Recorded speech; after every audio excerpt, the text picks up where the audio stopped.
Hoje recebemos no podcast Segurança e Cidadania a promotora de justiça Vanessa Almeida, promotora de enfrentamento à violência doméstica, que veio nos brindar com um tema muito atual, que é sobre cyberbullying, o problema que a gente vê nas redes sociais com crianças e adolescentes sendo vitimados, a importância da gente abordar esse tema e fazer uma prevenção adequada.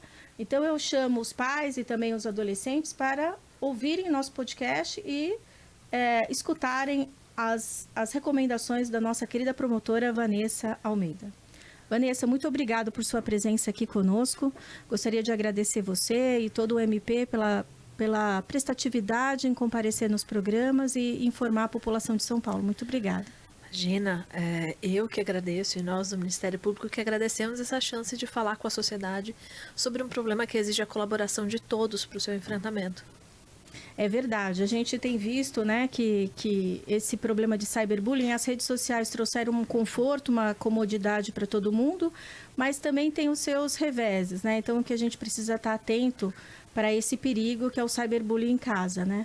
Gostaria, doutora Vanessa, que você inicialmente definisse o que é cyberbullying e falasse para nós quais são os comportamentos que são identificados como cyberbullying. Certo, eu vou começar primeiro falando do que é o bullying em si. Esse delito, ele entrou no nosso ordenamento jurídico recentemente, mas ele já era uma prática conhecida de todos nós. Ele envolve a intimidação mediante violência física ou psicológica, ela pode ser feita em grupo ou individualmente, e ela envolve tanto humilhação como discriminação. Quando essa forma de intimidação ela é feita se valendo da tecnologia, ou seja, ela é facilitada pela tecnologia, a gente está falando do cyberbullying. Ela é uma forma de violência que não é culpa da internet, não é culpa das redes sociais, mas que se utiliza dessa ferramenta para ter um alcance maior e para atingir as vítimas de formas variadas. Dentre os exemplos, a gente pode pensar em ofensas, em chacotas, a gente pode pensar também em se valer de redes sociais e de aplicativos para fazer tudo isso e às vezes fazer isso de forma escalada naquilo que chama de mob, naquilo que a gente lembra quando pensa de ataques coordenados de diversas pessoas se valendo da internet. Sim, quer dizer, na verdade o bullying é uma coisa antiga, né? A gente já passou até na escola talvez isso, né? Muita gente já passou e que agora tem um plus que é com esse cyberbullying, que é uma outra possibilidade de se fazer o bullying, mas é que acaba alcançando um número indeterminado de pessoas, né? O que eles postam, o que eles falam, acaba às vezes o ataque é muito maior, né? E por vezes é muito difícil tirar esse ataque das redes sociais, da internet. Por vezes é muito difícil também identificar quem são os autores e estabelecer um ponto de parada. Porque quando você identifica de plano que é uma pessoa, a pessoa X, que ela estava fazendo um bullying na escola, Sim. Uma sanção para aquela pessoa geralmente solucionava o problema. Agora, quando isso é coordenado na Deep Web, quando isso é coordenado ou mesmo na superfície, na internet que a gente está acostumada a utilizar, a gente tem uma dificuldade maior de impedir, porque pode ser que uma pessoa pare e uma outra comece. E isso pode ganhar um tamanho muito grande quando a gente pensa em várias pessoas ofendendo uma mesma pessoa.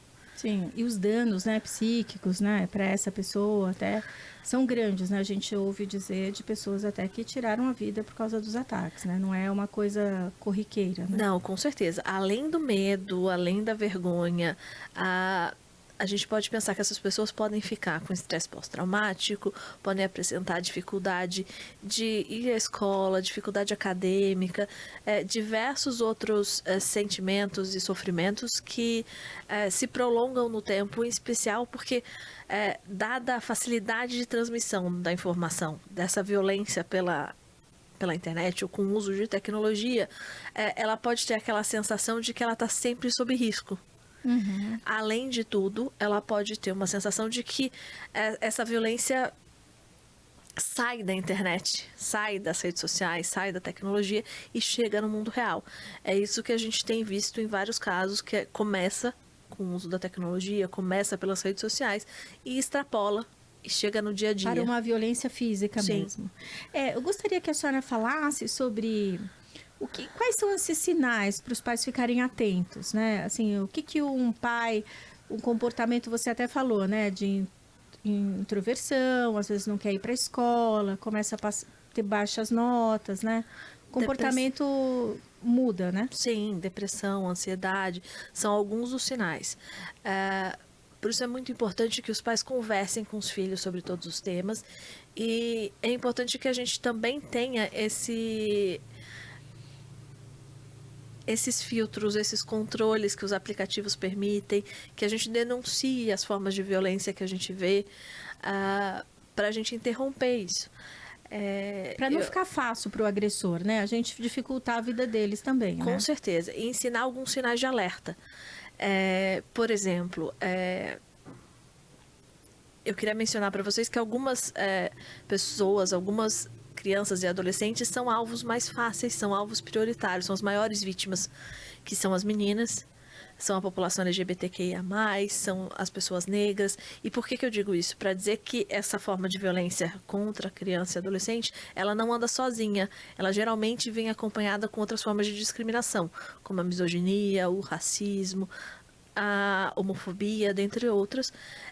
E para ressaltar que normalmente se chega até uma criança ou um adolescente, por exemplo, através de aplicativos, de jogos, de chats de conversa, e em que algum momento há algum compartilhamento de fotos íntimas, e que isso depois é utilizado para a prática de outros crimes mais graves. A própria divulgação da fotografia é um outro delito, como estupro virtual, estupro físico, como tráfico de pessoas. Essas crianças e adolescentes são cooptadas com a facilidade da tecnologia, são vítimas de novas formas de violência, de cyberbullying, mas também de crimes mais graves que acontecem, inclusive online e presencialmente. Por isso que é importante os pais estarem atentos ao conteúdo que o filho está acessando, né? Você colocar filtros, na verdade. Até o acesso mesmo às redes, né? Acho que tem uma idade que é possível acessar, que você já tem uma certa maturidade. Tem gente conversando sobre isso já, né? Você consegue colocar filtros de acesso, você consegue colocar limitação de idade, você consegue também ter acesso às próprias senhas e ver o conteúdo do que está sendo conversado. Mas é muito importante conversa com a criança e o adolescente para que eles saibam identificar esses sinais de alerta. Sim, porque a gente não vai estar o tempo todo com eles. É importante que eles também criem certas defesas, né? Exatamente. E é interessante ainda que as pessoas saibam que cada uma das pessoas que está fazendo uso da tecnologia, que está nas redes sociais, que está na internet, também pode ser aliado no enfrentamento. Então, se você vê alguma forma de violência, não seja você um aliado do autor da violência, seja você um aliado da vítima. Comunique, denuncie, guarde provas. E por guardar provas eu estou querendo dizer, guarde prints, salve os endereços de acesso, as URLs, para que isso tudo possa ser investigado e para que a gente possa proteger as crianças e adolescentes vítimas, as mulheres vítimas de bullying e cyberbullying. É muito importante o que você está falando, que a gente precisa criar realmente uma rede do bem, né? Para que a gente possa denunciar essas pessoas, para que as pessoas tenham coragem de denunciar, guardem as provas que são importantes para o processo, né? Não, e assim, nós do Ministério Público temos nos preocupado muito com as testemunhas num outro delito, numa outra forma de violência, que é a violência sexual contra as mulheres. Em especial em bares e restaurantes, a gente fala muito no Pacto Ninguém Se Cala, Sim. Que é um compromisso coletivo de você ser aliado no enfrentamento, certo. De você não ser parceiro do autor da violência, mas sim da vítima. Uhum. E isso, na verdade, vale para todas as formas de violência. O Brasil precisa entender que a gente não pode compactuar com violência contra a criança, a gente não pode compactuar com violência contra adolescente, contra a mulher e com nenhuma forma de violência. E que a gente pode ser aquele suporte que a vítima precisa. Você pode ser aquela pessoa que a criança ou adolescente conta. Uhum. E se você eventualmente tem uma postura de desacreditar a vítima, ou fenômeno que é mais comum, inclusive, em relação às do gênero feminino, ou você pode ser uma pessoa que oferece ajuda. Se você desacredita a vítima, dificilmente ela vai procurar a polícia, dificilmente ela vai procurar o Ministério Público, dificilmente ela vai relatar os fatos na escola ou relatar para os pais. É, porque já é vítima, ela é desacreditada, parece que a pessoa vai perdendo as forças, né?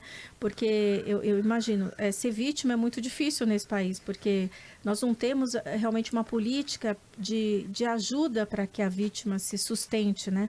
E existe toda uma sociedade que fala que a vítima é culpada, né? A gente até, às vezes, a gente como policial, parte de uma investigação da vítima para o autor, né?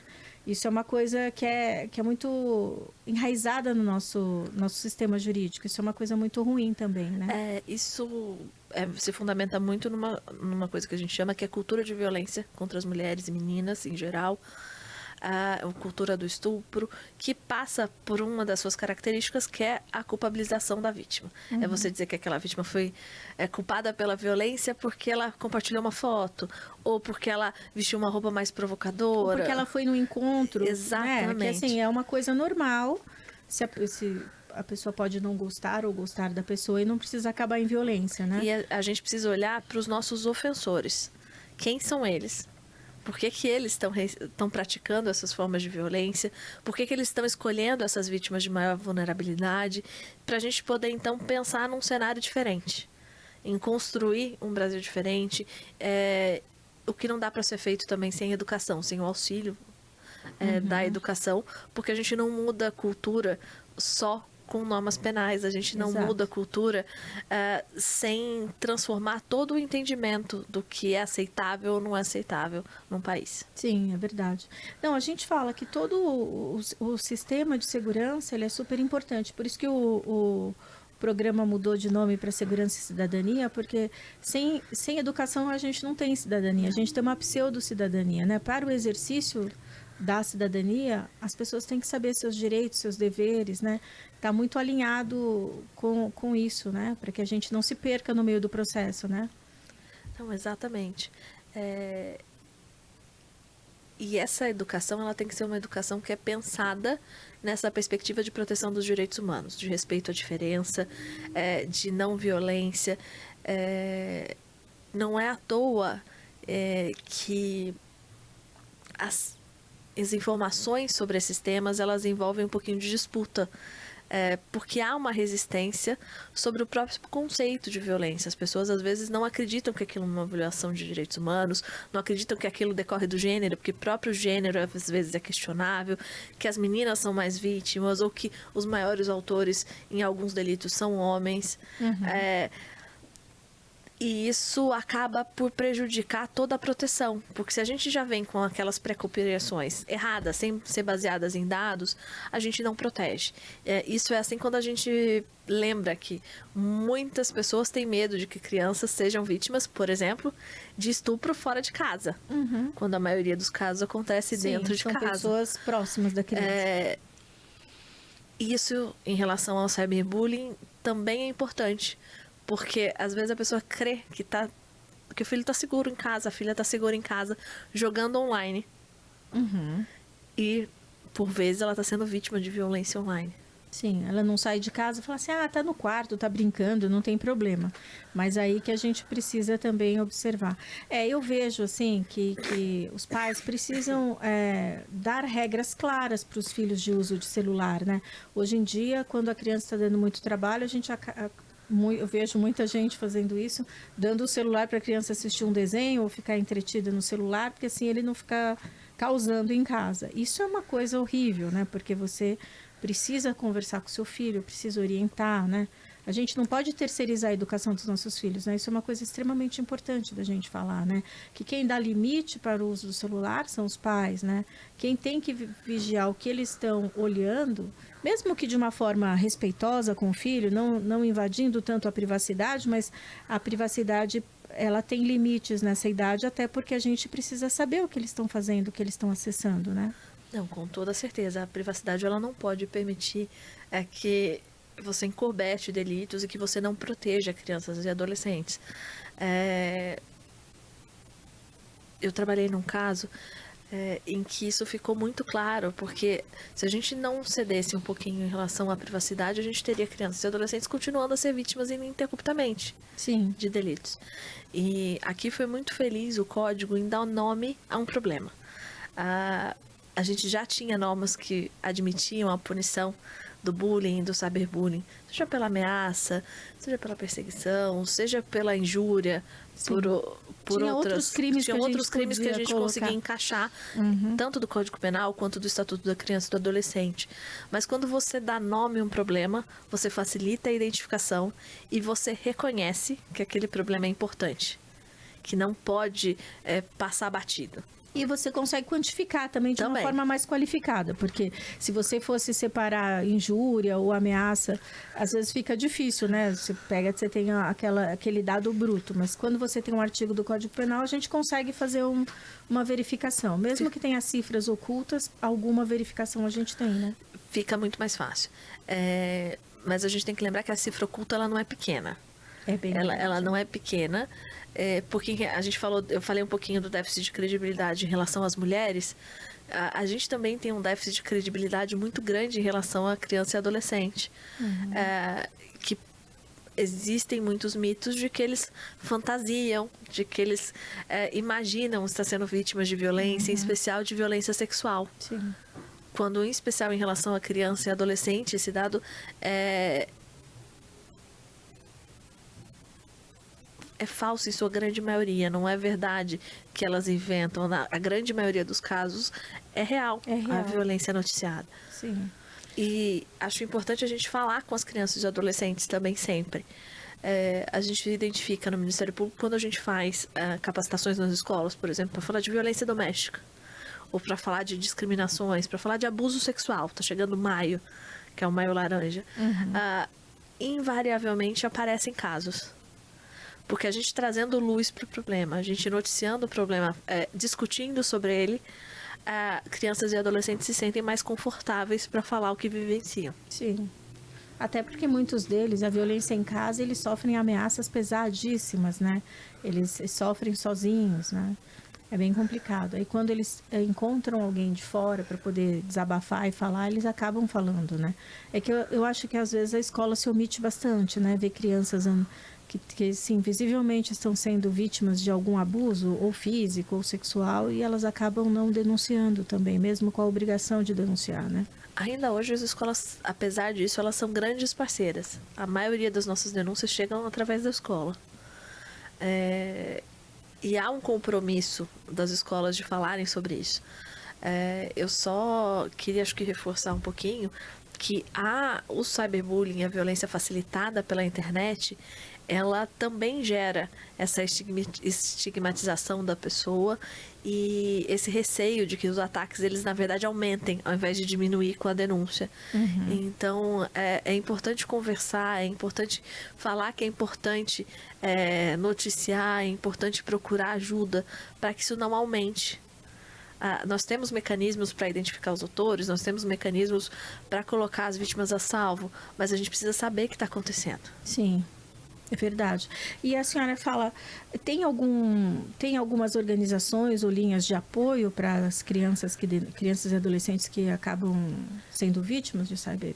A gente tem das mais variadas. Por exemplo, no Ministério Público de São Paulo, eles podem procurar diversos canais. As próprias promotorias de justiça diretamente. Então, se tem uma promotoria na sua cidade, você pode ir até lá. Sim. Você pode procurar através do NAVE, que é o nosso núcleo de atendimento às vítimas de violência. Você pode procurar através da própria ouvidoria. E não importa o caminho que você escolher, você vai ser bem atendido. Sim. Você pode procurar as delegacias, pode procurar o Disque 180. Qualquer porta de entrada é uma porta de entrada, é um caminho. Sim, caminho pra aqui gente... eu não quero ser exclusivista. Você não precisa... Sim. Não vou dizer para você, vá só ao Ministério Público, que ali é o local. Nós temos uma rede toda funcionando, com o Conselho Tutelar, com as escolas, com as DDMs, com as delegacias em geral, como o DHPP e todas as outras. O importante é que você procure. O primeiro passo é denunciar. Em qualquer dos canais é importante denunciar, fazer os prints, né? Encaminhar as provas. E salvar os endereços. Os endereços. Aqui eu o vou URL, frisar, né?